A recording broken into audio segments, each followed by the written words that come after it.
such a long time. This team needs to find the LCK Cup form. Otherwise, I mean, they might lose to B&K or DK. Who knows? Yeah, certainly possible. We're going to get our first real temperature gauge of that right now in this first draft. And against Faker, we have seen everyone loves to ban away those mid-champions, but right now in this meta, taking away the Bard from Keria makes 100% sense. The Jhin Bard strategy we've seen T1 utilize better than anyone. This is not going to be allowed, not going to be available. Yep. The Rumble will be taken away here from Doran as well, and I think we'll probably see the Unara banned here for T1. Yep. There it is. And will it be Pantheon? Will it be Wukong? Something like that. The Pantheon has been coming out in Game 1 and losing horrifically in a lot of our games thus far. I think a lot of teams have kind of figured it out. A lot of people playing Jarvan into it, for example, that has been working out. But the Wukong banned on the blue side is interesting. When I see the Bard ban, a lot of the times I'm thinking, but where is Nico? Because Nico's just kind of ridiculous. Nico is extremely strong. I think it's even worth banning in that final spot, potentially for T1. They will leave it up, though. That might mean that's where Delight goes here in Game 1. Perhaps T1 don't expect Delight to pick that first. The Orianna actually even going to be prioritized over the Rise here. Will come in for HANWHA Life Esports instead. Incredibly powerful with picks like Jarvan and Nocturne. It's very flexible for mid-jungle as a B1 pick. And a very safe pick that's also one of Faker's favorites. He's no longer going to be able to play that in this best of 5. So a lot of great reasons for HANWHA Life to take that one away. See what the response is here for T1. Jarvan feels like a great takeaway here, but the Nico is just looming, and it's crazy to me that this was both left through. And even though all the reasons I mentioned, the Orianna is strong, that makes more sense to me if Nico is banned, and she's not. Yeah. And so what is, like, obviously HLE understood that this is a risk that they were taking. Oftentimes we do see in these drafts, especially in Game 1, the top side of the map is locked away first. You then let the bottom lane go through until your last couple of picks. I love this adaptation. I think B&K was the first team to, even early in a series, start locking away bot lane early, and I think that that's going to work out very well here for T1. They are looking for the Jarvan as well. Next cab off the rank as far as power level of junglers are concerned, but Peanut immediately snap locks in the Poppy, and there is the Aurora as well for a lot of top lane dominance here for Zeus. Remember, this is a flex. Delight or Peanut could be playing this Poppy. I half expect that it's going to be Peanut, largely because it does do a decent job into the Jarvan. Yeah, I also think playing Poppy into Nico is a disaster, so I think that will... Yeah, that doesn't sound fun. Definitely be looking for that as a jungle pick. I think T1 should be able to read that pretty well, like you have. And Galio is going to be the lock-in here, because they only get to have one counter pick here, even though both of the soul laners are face up. In this situation on blue side, you can do that and say, we only get one, we can protect the other. So the Galio, also a flex here in this draft, could be played into the Aurora in the top lane. We've seen that quite a bit. So T1 also keeping things a little bit up in the air right now. In terms of what you focus on in the bottom lane here, picks like Corki are pretty insane for T1. So incredibly powerful with Nico in a 2v2 lane, so I think that's probably where HANWHA Life will be looking to ban. Sivir, same story, especially because the Jarvan is on T1 side, so you're not going to be looking to pick that one up yourself. Yep, that's a dangerous one. I think Sivir, Corki are almost the guaranteed bans to come through. I just think that Corki Nico is revolting. That lane is very, very difficult to play into. Possibly another Delight ban to come down from T1 side, and there is the Rakan to be taken away. Could have even seen a Rel ban here, I think. Rel works pretty well with HANWHA's comp. There's the Corki, no surprise. Yep, sort of had to happen. Curious to see what Guma's going to play now in this draft. They don't have to lock it until that 5th spot and save it for full counter pick, unless there's a prio pick like the Varus that's available here that they want to go for instead. Yeah, Jhin is still up as well, but I'm not a huge fan of Jhin Nico as a bottom lane. It's not as strong as a lot of other ones. I think you'd rather save the Jhin for a draft that suits it better. I do agree. And they'll take the Sion and save that counter pick. So we know the Galio is 100% going mid now. And Sion generally able to neutralize a bunch of matchups. I imagine Zeus is going to have a very, very good time in that top lane, as that is a Lucian. So Lucian Braum to come through here for HLE. Sticking to pretty short range, and I think into Nico, Jarvan, Galio, Sion. This is a very D+ draft here from HANWHA Life. Yeah. Like, it screams D+. Outside of the Poppy, of course. You know, if you put a Lucid champion in that spot instead, we're thinking, okay, this is just straight up D+, right? They're looking for the Jhin, potentially. I like the Kai'Sa more, and it's not a Guma favorite. We know this, but every time the naysayers say Guma can't play Kai'Sa, he can't play Zeri, he'll pull it out in this best of 5 like this in an early game, and you're like, okay, I guess he's feeling himself today. In this first draft, let's get onto the rift for game number 1. HANWHA Life Esports versus T1.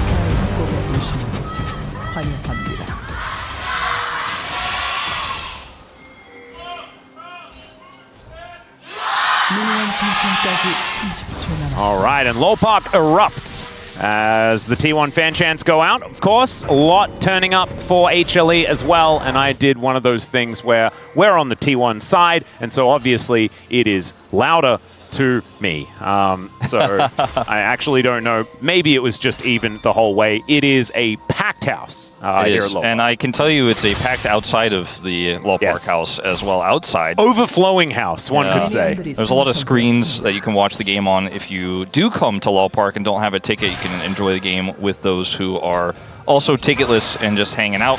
Yep. Also, if you get tickets for one of the series but not the other, you can either turn up early or leave late and just still catch the other series, which is a good idea. Even between, if you've got a bit of extra time, PC Bung right there. It's a pretty cool place to come and hang out. I don't know why I'm like selling LoLPark. I don't really need to. You guys know looking for a very aggressive steal here, Atlas, of this red buff. He does have Hex Flash set.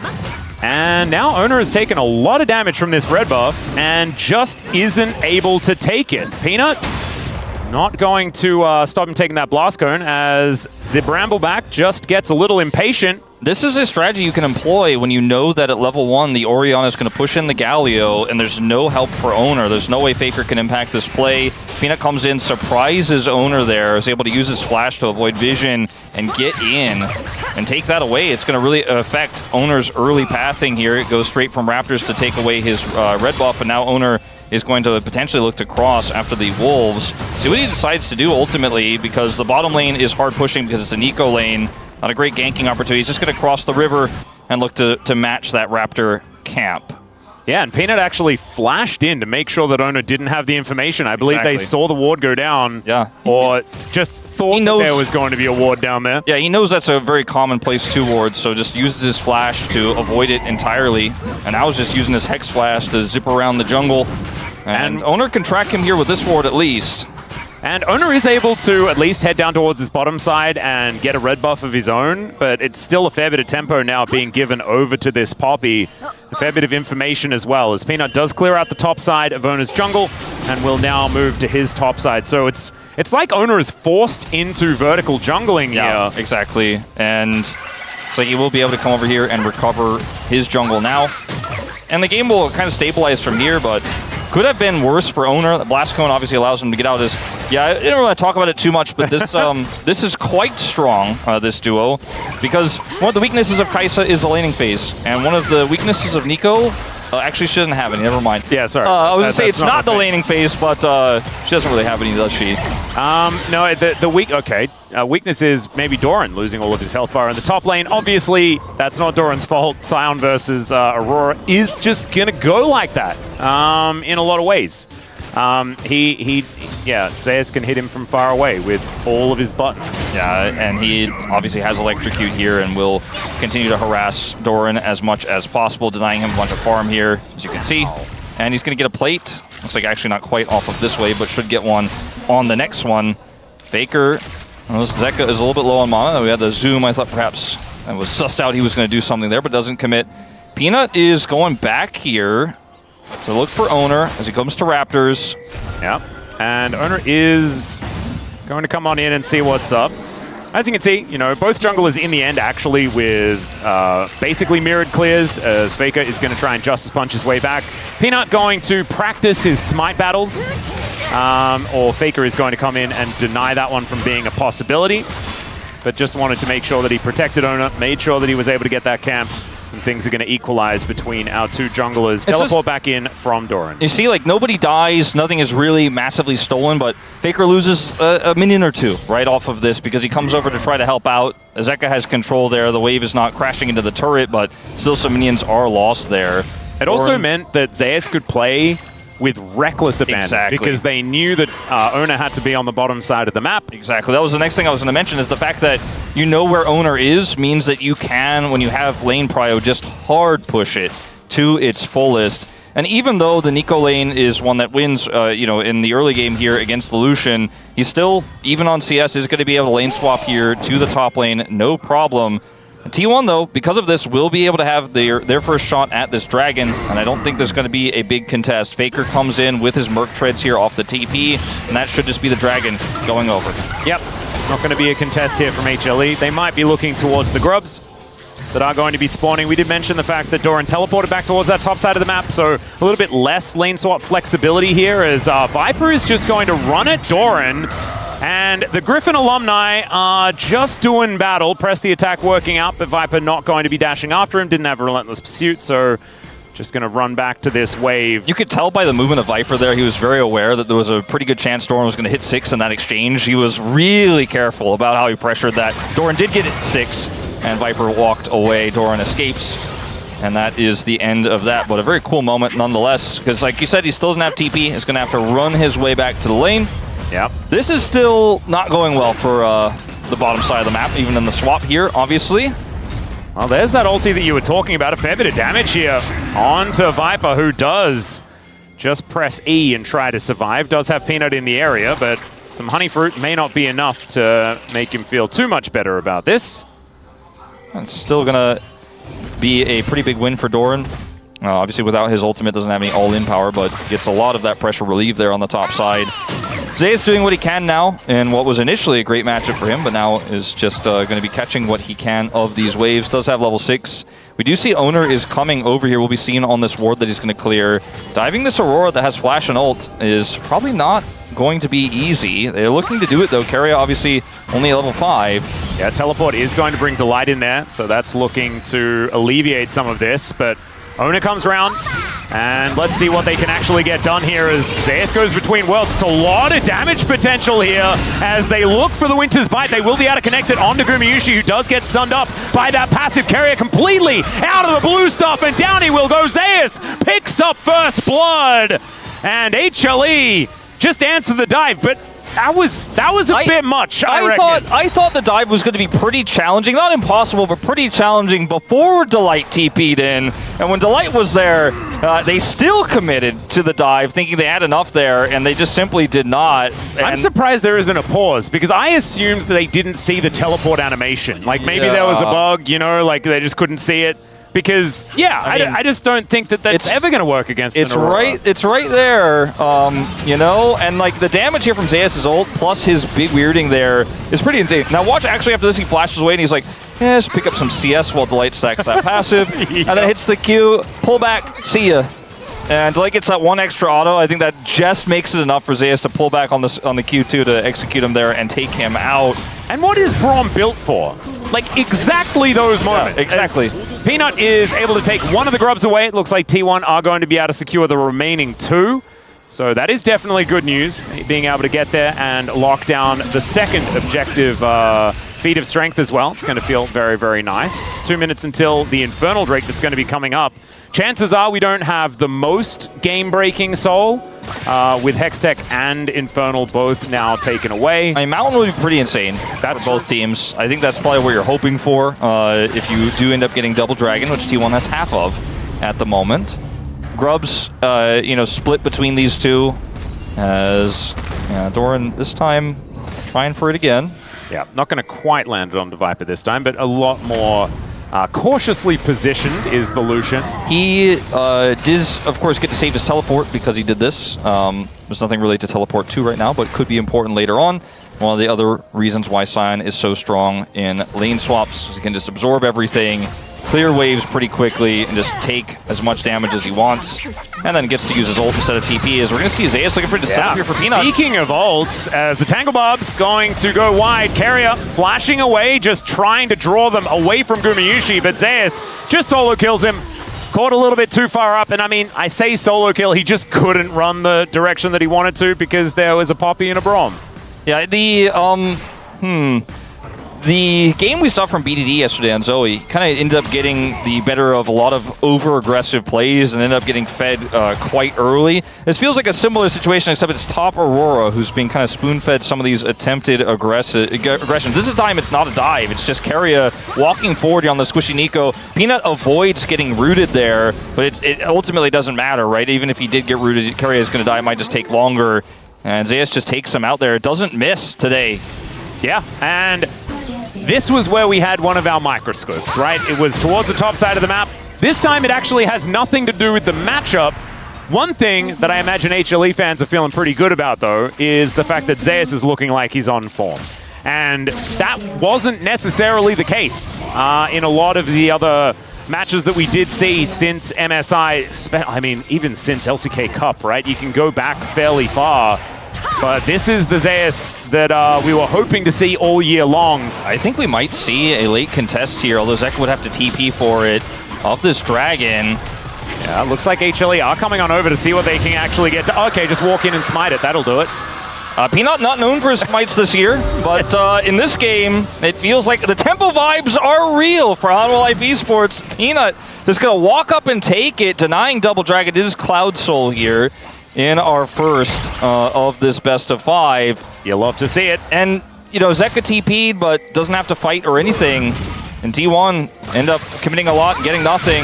Well, they might get Delight, who does flash out of the way of the Pop Blossom. Peanut and Viper will turn up now as the culling. Not going to quite do too much. Teleport does bring Faker in, though, and HLE does need to be really careful. Zeka making his way down, but Faker doesn't quite have the backup that he wants. Winds of War just going to be there to be annoying, and that will break up the fight. He came in like he was like the gym teacher that finds people being larrikins in the gym, something like that, and says, no, break it up. It's enough of that. Yeah. Put those back. Yeah, goes back to the office. Goes back to the office. You could hurt yourself or somebody else with those. Exactly. Well, Taunt does come down. Zeka will continue to farm pretty well, obviously ahead by just a little bit. Orianna kind of known for her agricultural capabilities. Yeah. And so far, farming up a storm as another ult here from Doran will allow him to catch this wave. The Scion was battered in the early game, but has now managed to stabilize and farm with Zeus's Aurora. And the match is now in this top lane. T1 are trying to skirmish really hard in this game, trying to find edges where they can show up faster to an objective or look for a turn, but they're getting outdone by HANWHA Life Esports. Like the aggressive play top side failed, the bottom side dive failed, the dragon take was a failure, and they weren't able to turn that into a team fight. And I think they really wanted to snowball this game because scaling-wise, it's a little bit of a tricky conversation because the Aurora is so accelerated in this game. The fights get tougher and tougher because she's also, I mean, she does so much damage. We've seen this in so many team fights where the damage numbers come up after the fight and you're like, she did what? Yeah. But also, like, she's such a great neutralizer of comps like this because of the fact that she just puts a circle on top of your engage and says, eat it. And the amount of mobility that you have as well. As there's a Q, fully charged, landing there by Doran, as he does find a pretty good angle here. Doesn't have ulti. Kind of would love it if he did, though, because that was almost like kill threat onto Zeus. How many times am I going to watch a Scion charge Q in a bush and basically kill someone in this playoffs? It's actually too many. The teams are just like, I'm sure he's not standing there with a fully charged Q. Theoretically, you could just stay a little bit further away as Oner is going to come out. Oh, the sidestep from Viper! That was slick. This guy's just not going to get hit by anything today. I didn't even get hit by the Void Seeker. And it was seeking him actively in a straight line. Delight is really playing with fire trying to defend this control ward. I don't think he will be successful. Oh, I want to watch that again. That was one of my favorite sidesteps. So deliberate, just beautiful. Yeah, if we see his first-person view especially, I think it would be very telling where his mouse cursor is in that moment. Yeah. As this game it's a small gold lead, but it just feels like HANWHA Life Esports are getting every single tiny piece since T1 got that first dragon. Sure, in terms of grubs, like they don't have 3 grub Aurora inside, which would have been, I think, the only way they'd have a really bigger edge in here without additional kills in an early skirmish. And Doran he's Scioning. He is definitely Scioning. He was a big benefactor of the lane swap. Actually has a level advantage, what? Yeah, it's crazy. That's sort of ridiculous. Part of that from Delight bailing Zeus out earlier, but he is really feeling himself in this game right now. It's still going to be tough, right? Because as you illustrated earlier on, HLE have a lot of tools for kind of dismantling what T1 wants to do. It's not range, right? Which we did point out earlier on. A lot of what T1 wants to do is pretty short range, and so is HLE. But the fact that Zeus has so much mobility, the fact that Peanut can break up the Wombo combo effectively with the Keeper's Verdict, like there is a lot of tools on HLE's side to kind of, I guess, like, there's a word, but it's not in my brain. I mean, they catch the engage really well. They break it up. They can smash it and dissect. Dissect is the word. Dissect was the word. Like, Zeka's ability to just shockwave that combo as well just breaks up everything T1 is trying to do. It's why Guma in the late game is going to have a huge role to play if we get there. This is looking like it's just an HLE Herald. Well, that is the steadfast presence as the Pop Blossom does find two. Down goes Zeus. He just gets popped like a balloon. Viper kind of untouched, but Doran is just a brick wall. It's so hard for this Lucian to do anything as the Shockwave connects onto two, but Doran stands tall. He's got so much health bar, it's absurd. So in the end, it's going to be Zeus for Herald, and honestly, pretty even. Yeah, pretty even trade here. See how the Herald gets utilized, because that's going to be the biggest part of this. Unfortunately for HANWHA Life Esports, because they lose Zeus, the Herald won't be usable for this Dragon. So the timing of this is kind of unfortunate for HANWHA Life Esports. If the Dragon was spawning in 1 minute's time, you know, they could reset, get Zeus back in, look for a contest of the Dragon with the Herald, but instead it's just going to be T1 getting the kill and getting the Dragon that goes with it. So arguably really a trade up here for T1 because of this Dragon. And they will take it for free. Doran also getting some additional time alone with this turret here on the bottom side of the map. That has Peanut looks for the ult onto Oner here. He stops him with a steadfast presence, but he's not able to affect the fight otherwise. That guarantees the Herald, but doesn't win them the fight. Doran is, I would say, in a little bit of trouble. Rocking a hard place, all those sorts of things. It's going to take a while, but he is extraordinarily dead. They want to give the kill over to Viper, but he's unable to get it. And Zeus will be able to lock that one down. Zombie Scion is going to be dealt with. So now HLE. They're going to get this turret too. Yeah, they might be able to do it, as the Herald can just be thrown down. And, you know, just a moment ago, he's got some alone time in the bottom lane, maybe a little bit too much alone time. I thought that was going to be feats of strength for T1, but in the blink of an eye, it's feats of strength for HLE. Yeah. That's just how quickly things can change. Oh, the pendulums. And now T1 are fully grouped down here without Doran. Doesn't have TP, trying to defend this charge. Zeus. Okay, well, he's just going to try and run away. 90 health on Shelly. And he see how the drift does go. Yeah, nice driving there. Even gets some CC onto the crab. And then Shelly's just going to run away towards the bottom side and will be dealt with. So no extra charge or anything like that, but just sometimes you need a way to perambulate yourself. And that's precisely what Zeus got. I feel this game is going to get harder for T1 before it gets better, unless they can find a big combo in an upcoming fight. And because these objectives were taken, for example, for free, like the Herald was stolen away by Peanut's ultimate, and then he's able to get that. They lose the fight, but they get that objective, which leads to a turret, which leads to feats of strength. Then the Dragon that they got after they got that kill onto Zeus doesn't give the T1 the opportunity to fight. Now Faker is going to be the next one to be caught in sides. Yeah, we've seen this play, this exact play that was like 5 minutes ago, as Faker's going to get stunned up by the concussive blows. That will line up the heroic charge so comfortably. Man, this Poppy Braum combo, it's working pretty well. And I mean, this kill was taken away from Zeus, but if he actually gets that there, he's on 4 kills, but I don't think he really cares that much. Given the game state, he's about to be a whole level up, or a whole item up, rather, on his counterpart in Doran, and he is just so large in this game. And it's these side lane pinches that T1 have been, unfortunately, so known for this time, not for the good way that we've seen in the past, where you've got Faker side laning, they turn it into a big win. They just kind of keep getting caught and getting nothing in return. They got to push onto the top side. They're not able to get the turret in return, though. And it is getting tougher before it gets easier, and maybe it doesn't get easier if this continues here for T1.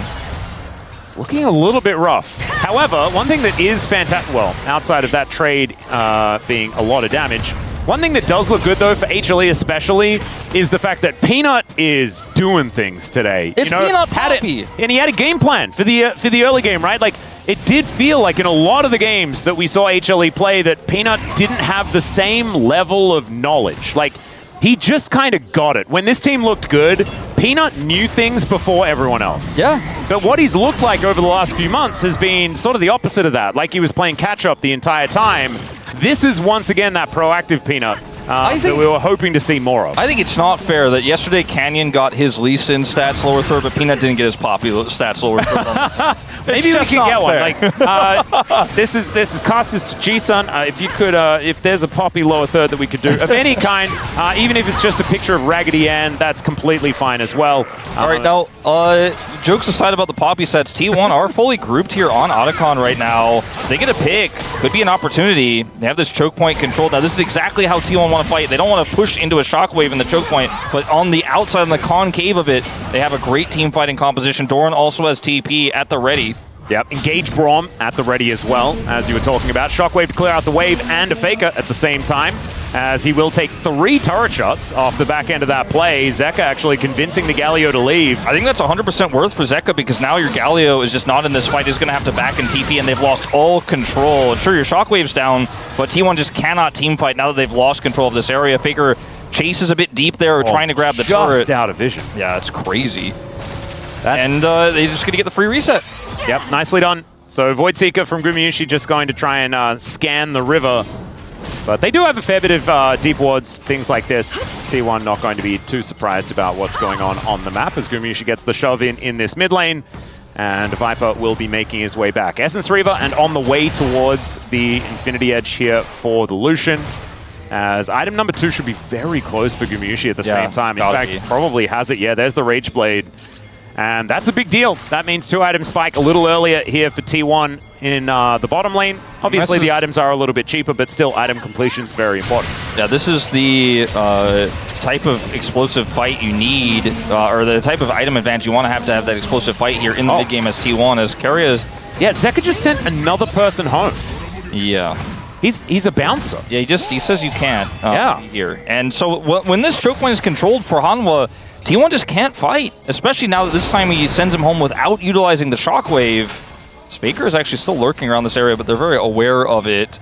And it's 10 stacks on the Rod of Ages. It's Seraph's complete. Like, Zeka has... He's so difficult to kill. Yeah. Like, this is the Bruiser Orianna that we saw as, there we go, there's the Lolly Poppy. Never mind, not even Ragdoll Poppy. It's the terrifying one. There's a reason why we don't have that splash out anymore, guys. That's Nightmare Fuel. That's an image of me taking a bite out of Peanut's win rate there, being like, yes, it's delicious. So high win rate on this champion. I don't actually have the number on me right now, but it's really high. Maybe we thought about using it, but we were like, no, let's just not. In my mind, it's very high, but you never know. In my mind, I feel like Beryl has an extraordinarily high win rate on everything. But as we know, that's not often true. All right, so once again, T1 wrestled away this prio of the Otacon, and we continue to do this dance here. And they need to hold on to it, right? Guma's in a really good position here, very difficult to punish.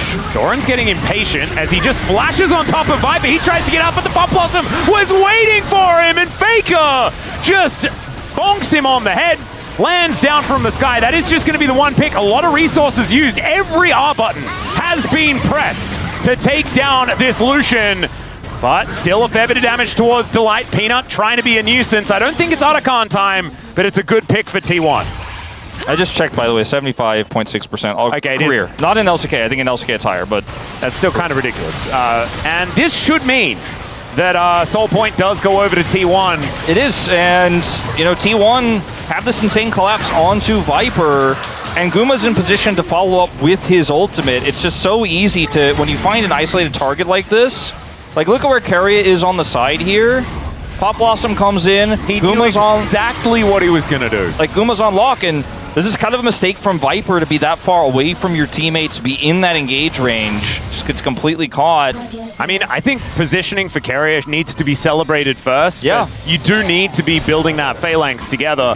Reading the flash, though, oh, gorgeous. Yeah, it's really clean. I think Dandy had it right. Okay. Be careful of what Keria can do. But now those ultimates are down. HANWHA Esports get this master reset, and they're still saying, well, you got to kill, but this Otacon is mine for the taking. T1 don't have a Galio ult or a TP for Faker, so he's just not here. They had full information as this was started up, but Oner is going to get into position. This is risky from HLE as Zeus. He moves on over. Pop Blossom is going to connect once again. They look to take down Viper, and there he goes. This time it's going to be a trade, and the Poppy does secure the Otacon. But now we're going between worlds as Zeus looks for Gumayusi. Can they return the favor? Yes!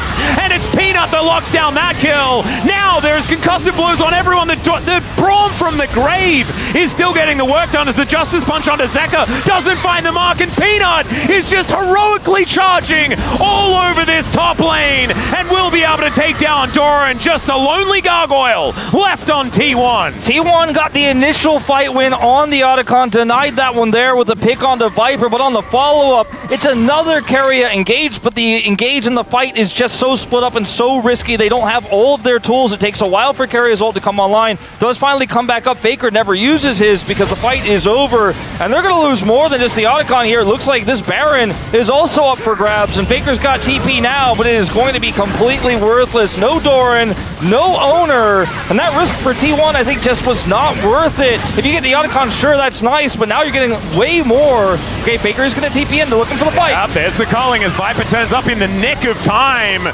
Faker still trying to do something about this, but it is just going to be Baron secured by HLE. The interruption on the taunt, and Faker is going to get taken down. The health bars are looking low, but Peanut is a brick wall to stand in front of HLE, and they just systematically took everything from the top side of the map. And they fall like dominoes, T1 do in this game. It was such a close game, and then suddenly, piece by piece, some failed attempts as Keria again fishing. Yeah, not going to quite find the angle here. They still managed to kill Zeka despite everything as heroic charge comes down. Doran dealing with a turret and Viper plus Peanut is going to be a little bit of a bridge too far, and so he will be taken out as well. Man, this went from pretty slow and calculated gameplay to an absolute bloodbath mess really quick. So look at Keria's angle here. He wants to be able to get Viper and Zeka. Fortunately for him, it decides to go all the way on to Viper instead and goes so deep it's a trade. The smite goes the way of HLE, but this fight is so incredibly broken up for T1 now. And look who's the member who's still caught. Sure, not killed in the initial salvo, but Guma is on his lonesome on the left side. Faker doesn't have ult to protect him. Doran can't peel for him, so he just gets blown up. And now there's just no match for damage here as Zeus just deletes T1 member by member. They lose the Otacon, they lose the fight, they lose Baron, and T1 now in the back seat of game one. And I swear, this has just been the Zeus Peanut show. The two of them have been playing so well, and who has been getting all the criticism this year? It's those two players. It certainly is. And seeing it here from Zeus' perspective, playing an absolutely incredible game. Man, I was not, like, I had a few theories about what we were going to see from HLE. Being dominant in game one wasn't one of my theories. No, I'm gonna say that for you. I did have the script, but I don't have all the days, you know? Like, someone dropped it in a puddle. I think only a few of the pages really survived. I was doing pretty well for the last couple, but not this time. T1's decisions were very quick, right? And they were crisp, and they were well coordinated, but I think the risks they took and the underestimation of what HANWHA Life can do in these drafts, or with this draft in turns in these fights where the collapses are onto Zeka or onto Viper, just is somewhat disrespectful when you consider what HANWHA can do if you lose that fight. Like, I think they thought about, oh, we win this Otacon fight, but didn't stop to think about what happens if they get wiped and then lose everything and lose the game over it despite having a 2-Drake lead here.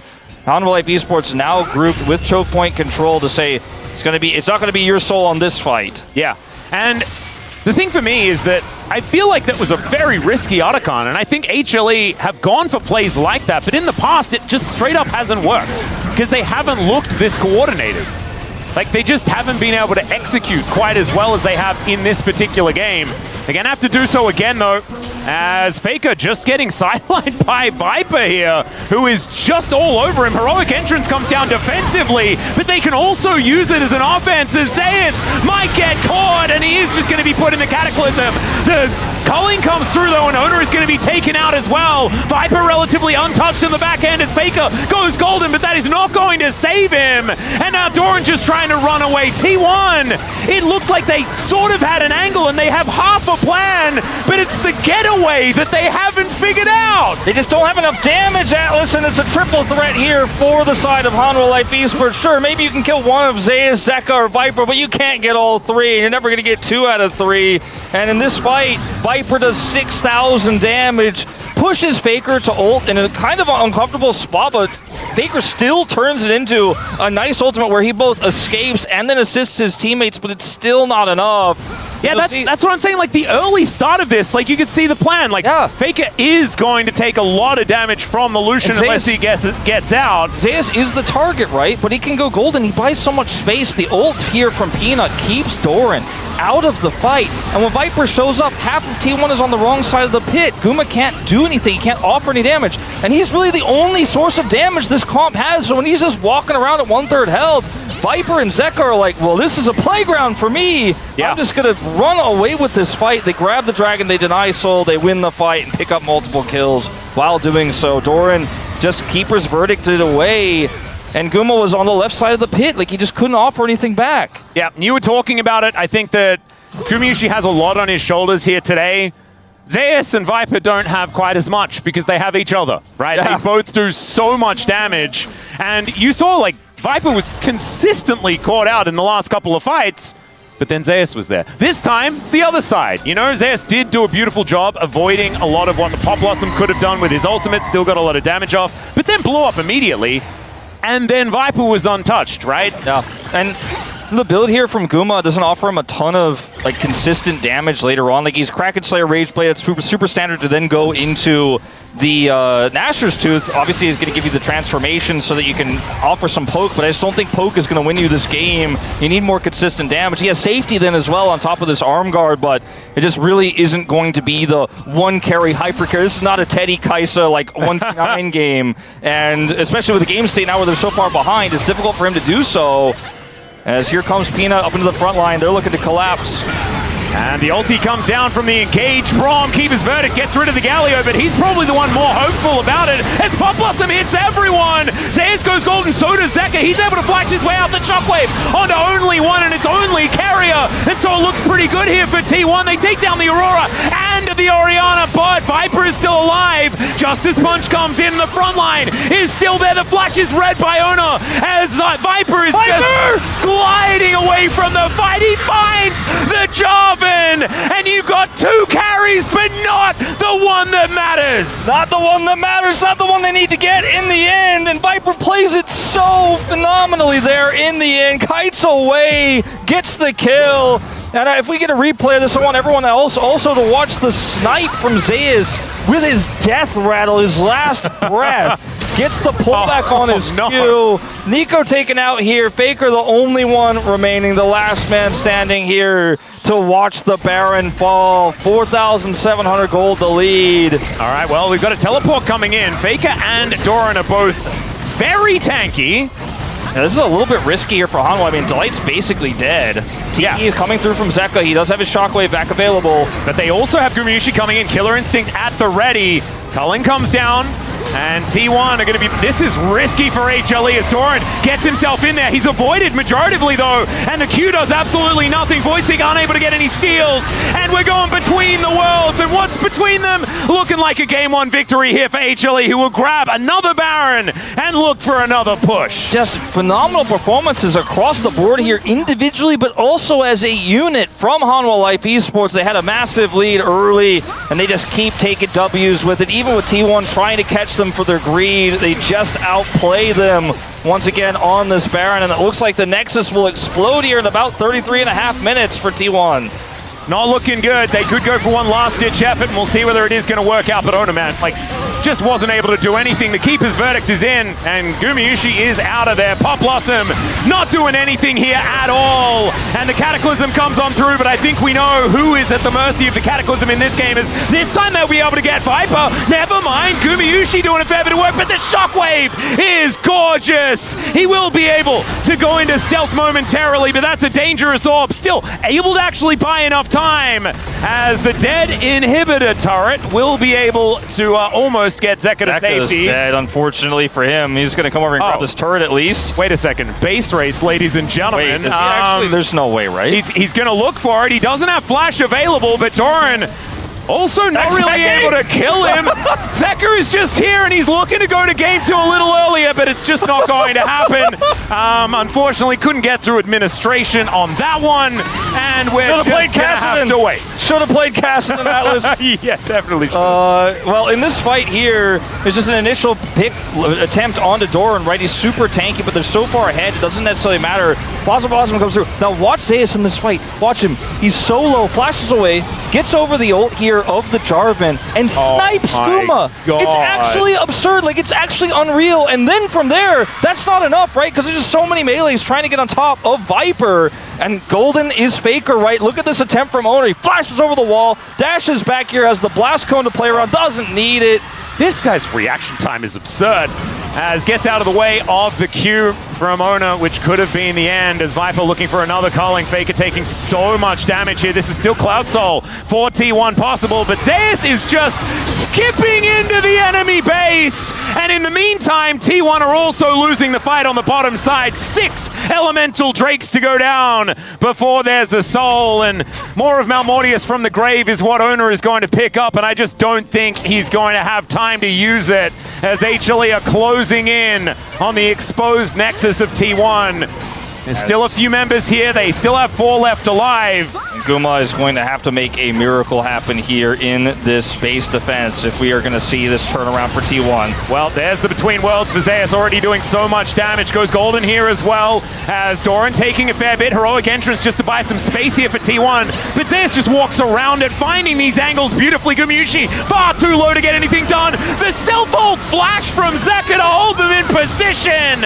And it's all a formality, as the Nexus is so close to dead already. And HLE will springboard themselves into a game 2 with a victory in hand.